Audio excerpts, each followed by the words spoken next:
H3N2 influenza का दूसरा नाम हांगकांग फ्लू है। इन्फ्लुएंजा ये वायरस का उप प्रकार H3N2 इन्फ्लुएंजा है। इस वायरस की चपेट में आने से मरीज को सांस संबंधी दिक्कतों का सामना करना पड़ सकता है। इसका संक्रमण लोगों में आसानी से फैल जाता है। H3N2 इन्फ्लुएंजा ने अस्पताल में भर्ती मरीजों की संख्या में वृद्धि की है। दोस्तों, हाल ही में इंडियन मेडिकल एसोसिएशन की एंटी माइक्रोबियल रेजिस्टेंस पर स्थायी समिति ने एक बयान में कहा कि वायु प्रदूषण भी वायरल संक्रमण के मामलों में तेजी का एक कारण हो सकता है। इसके अलावा मौसम में बदलाव भी एक कारण हो सकता है। उम्मीद की जा रही है कि अप्रैल के महीने में गर्मी बढ़ने से संक्रमण के मामलों में कमी आएगी। Indian council of medical research ICMR के अनुसार अन्य फ्लू प्रकारों की तुलना में H3N2 इन्फ्लुएंजा के कारण अधिक रोगी अस्पताल में भर्ती होते हैं।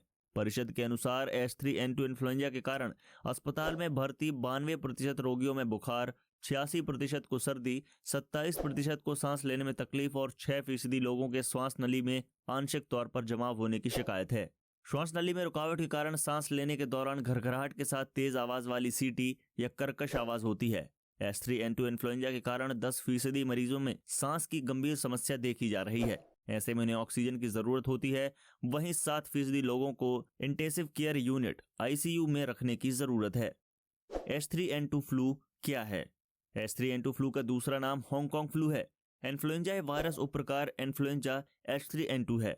इस वायरस की चपेट में आने से मरीज को सांस संबंधी दिक्कतों का सामना करना पड़ सकता है। इसका संक्रमण लोगों के बीच आसानी से फैल जाता है। H3N2 फ्लू ने अस्पताल में भर्ती मरीजों की संख्या में इजाफा किया है।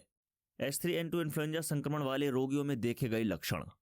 H3N2 इन्फ्लुएंजा के साथ देखे गए लक्षण अन्य मौसमी इन्फ्लुएंजा वायरस के संक्रमण के कारण रोगियों में देखे गए लक्षण के समान ही हैं। H3N2 इन्फ्लुएंजा संक्रमण की स्थिति में रोगी को 3 से 5 दिनों तक बुखार रह सकता है।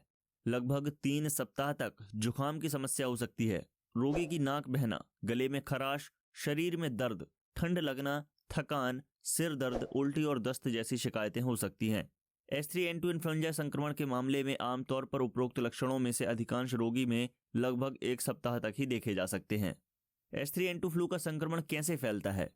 H3N2 फ्लू अत्यधिक संक्रामक है। ये एक संक्रमित व्यक्ति से दूसरे में फैल सकता है।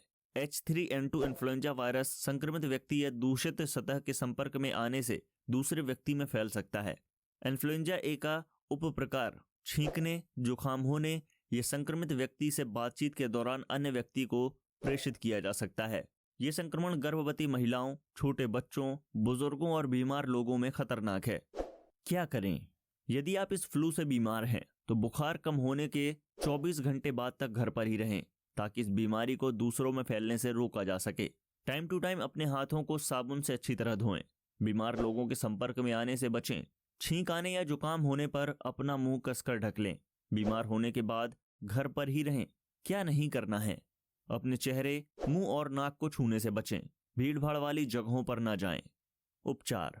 उपरोक्त में से जटिल लक्षणों के दिखाई देने पर डॉक्टर से संपर्क करें। भरपूर आराम करें। अपने शरीर को हाइड्रेट रखने के लिए अधिक से अधिक पानी पिएं। यदि फ्लू के लक्षण प्रकट होते हैं तो अपने चिकित्सक की सलाह पर 48 घंटों के भीतर विषाणुरोधी दवा जरूर लें। 55 वर्ष से अधिक आयु के बुजुर्गों, 5 वर्ष से कम आयु के बच्चों, चिकित्सीय स्थितियों के रोगियों और गर्भवती महिलाओं को विशेष देखभाल की आवश्यकता होती है।